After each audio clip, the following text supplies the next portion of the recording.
What's going on, everybody? B. Scott here with you on today's show. We got your running back sit starts heading in to week number 18. I'm going to be talking about running backs, must starts, then a few guys I like and a few guys I don't, heading into the final week of the NFL season. So keep it locked and loaded right here at the first 4 downs.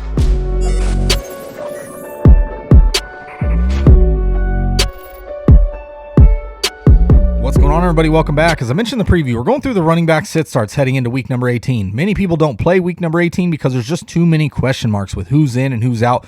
You take a look at Joe Burrow, him being out, it's going to downgrade all those wide receivers. You got running backs and players that are just going to be rested. So a lot of people usually take the week off, but hey, if your league is the league that plays 2-week fantasy playoffs or has consolation prizes, whatever you want to look at for week 18, I'm going to give you my advice to the best of my knowledge about the running back position this week. So before we get to today's content, don't forget, like the video, subscribe, share, thumb bell, and then comments. There's a running back you want to hear more about or ask questions at all about. Drop in the comment section. I'll be glad to give you my opinion, my advice to the best of my knowledge and my ability. So let's start at the top. I'm going to mention the top 10-ish running backs that you should be starting this week and then get to my starts and sits. So first off, Jonathan Taylor at the Jacksonville Jaguars, must-win game for the Colts. He's the RB1, set it and forget it. Austin Eckler, he's at the Las Vegas Raiders, win and in scenario for both these teams. You got to be firing Austin Eckler. Honestly, had a real good game against Las Vegas last time out. Najee Harris at the Baltimore Ravens. Honestly, a tough spot here, but Najee's been great. Really put on a show last week. I think he can get some work done against the Baltimore Ravens. Zeke Elliott at the Philadelphia Eagles. Philadelphia, middle of the pack against the running back position. Zeke has not been getting it done over the last few weeks, especially last week. I want to say 9 carries, something like that, for 16 yards. Just dudded out for you in the championship round. This week, if you got to be starting him, I understand. He honestly could not see that much play, so I do have him still in my top 10, but it's a rough place there. James Conner faced the Seattle Seahawks. If he's active and available, I like starting him here. Obviously, Chase Edmonds missed practice on Wednesday. I'm not sure if he actually attended practice today, but James Conner's back at practice, limited both days. So if he's going to give it a go, I like him for touchdown upside. Aaron Jones at the Detroit Lions. Honestly, I just worry about the workload and what he's going to do or bring in that matchup. It's really irrelevant for the Green Bay Packers. They've already locked up the number 1 seed in football. So you got to start Aaron Jones, I guess, but he honestly could be very limited with his touches. Nick Chubb facing the Cincinnati Bengals, limited in practice, but I think he's going to go out there and they're going to give it a go. You got to start Nick Chubb against Cincinnati Bengals, starting a backup quarterback and a lot of backup players, giving some rest so Nick Chubb could have a great day. Alvin Kamara at the Atlanta Falcons, must-win game. I think Alvin Kamara has a great game here. So honestly, top 5 upside. If you got him, it's good for week 18. You got to be starting him. Dalvin Cook facing the Chicago Bears. These teams are playing for nothing, but I like both the running backs in the matchup. I got David Montgomery right behind him. Both these running backs should see a decent enough workload in a meaningless game that I think there's going to be game script that's going to be positive for both of them. So I'd start both of them as top 10 options. Now on to some guys I just like in the matchups. Must starts this week. Josh Jacobs, must-win game for the Las Vegas Raiders. Los Angeles Chargers, 4th most fantasy points allowed to the quarterback position, or the running back position, the 3rd most rushing yards, the 2nd most rushing touchdowns. Jacobs, 15-plus carries in 3 straight games, 50-plus rushing yards in 5 of his last 6 games, and I like it. The scenario, it's a must-win game, so I just think he's going to see the field a whole lot, probably 15 to 18 carries here, maybe even more. They leaned on him for 20-plus just a couple weeks ago, over 120 yards against the Cleveland Browns, I want to say, so Jacobs just has upside. You got to be firing him in your lineups as a top 12 option this week as a potential with touchdown upside to bring him into that top 12. And then A.J. Dillon, I like him at the Detroit Lions. I think his workload's going to be honestly pretty big in this one. 2nd most fantasy points, the running back position the Detroit Lions give up. They've given up 25 total touchdowns, which is 2nd most in the league, only to the New York Jets, I want to say. 14 carries, 63 yards, 2 touchdowns for A.J. Dillon last week, and he's finally back to seeing those double-digit carries, and I think in this one he's going to see it once again. I think they're not going to rush Aaron Jones into this big workload. They've really been splitting, especially on the back half so far anyway, but I think Dillon just finishes this game off to the tail end either way. So A.J. Dillon, I like him as a solid RB2 option with RB1 upside. Devin Singletary faces the New York Jets. Now, I just worry about the workload. He's really established himself as the true RB1 on the Buffalo Bills. Most fantasy points allowed to the running backs of the New York Jets. 22 rushing touchdowns, the most in the league. 12-plus carries in 3 straight games. 4 touchdowns in his last 3 games. Coming off a game, 23 carries for 110 yards and 2 touchdowns. So Devin Singletary's played very, very well, especially down this backstretch for the Buffalo Bills.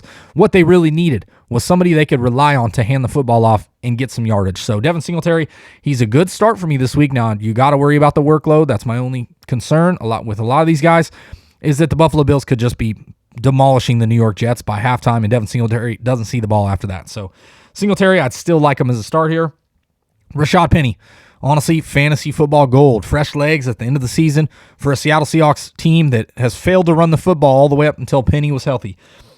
He's been great. 10-plus carries in 5 straight games, 481 rushing yards, and 5 touchdowns over his last 4 games.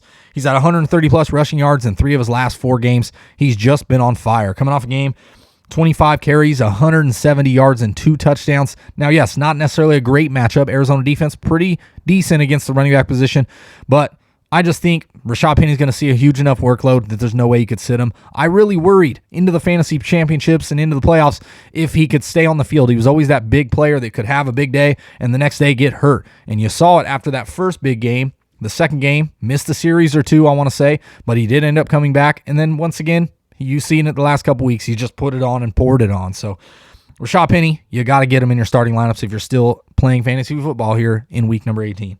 Now on to some sits, guys that I just don't love. And first off, it's Cordero Patterson. Really, the treasure of fantasy football for the waiver wire. Honestly, a top 10 running back, top 15 running back option for much of the year. He's just cooled as of late. He's not getting it done. 27 carries for 60 yards and 1 touchdown over his last 3 games combined for Cordero Patterson. So his workload is really diminished, and he just hasn't been getting done. He's playing the Saints. Not a good matchup. Second fewest fantasy points to the running back position. Just 6 touchdowns allowed to running backs. 1 touchdown allowed in their last 4 games to a running back, the New Orleans Saints defense. So the defense has really started to pick it up down the home stretch, and it's a must-win game for the New Orleans Saints. So I don't love Cordero Patterson's outlook this week. Could he blow up and have a great game, especially through the air? He always can. He holds that potential. That's what he's doing early on. But they've really faltered from utilizing him in a heavy workspace. So for me, Cordero Patterson, I'd be sitting him. Damian Harris at the Miami Dolphins. He's a sit for me just because I think Ramondre Stevenson's the healthier of the two. You saw last week, Harris didn't need to run the football because they were running it so effectively and just pouring it on the Jacksonville Jaguars.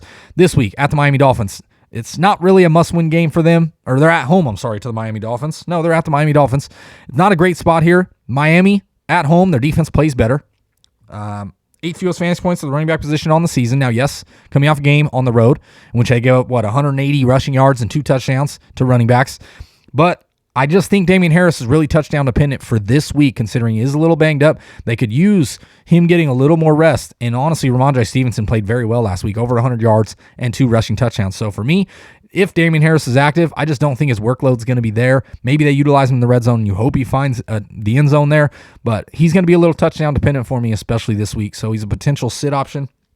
Melvin Gordon faced the Kansas City Chiefs, and he's cooled also. 32 carries for 92 scoreless yards over his last 3 games. Denver's offense is completely stalled out. And for me, Javonte Williams just looks like the better back, especially at this point in the season. And they're playing the Kansas City Chiefs. It's on Saturday. It is in Denver. It's a good spot.